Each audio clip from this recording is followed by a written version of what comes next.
जो आमचा काटखेळ आहे, आज छत्रपती शिवाजी रायांच्या माध्यमातून जसे छत्रपती शिवाजी रायांनी जे काणमे करून आणि जे गनिमे कावा खेळून त्या काव्यापासून आज आम्ही गायन करतो आणि त्या गायनाच्या किंवा गाण्यातून एक एक शब्द आहे ते छत्रपती शिवाजी महाराजांच्या ह्याच्यावरती गणने काव्यावरती आहे.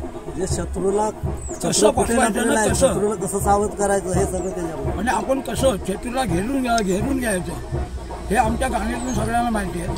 आणि परंतु एक गोष्ट आहे, आमचा जो काटखेळ आहे, आज जो काटखेळ आहे हा पारंपरिक काटखेळ आहे. कमीत कमी आज 1 ते 2 पिढ्या आमच्या गेलेल्या आहेत. आमची तिसरी पिढी आम्ही आज मला सुद्धा 36वा वर्ष चालू आहे, पण तिसरी पिढी चालू आहे.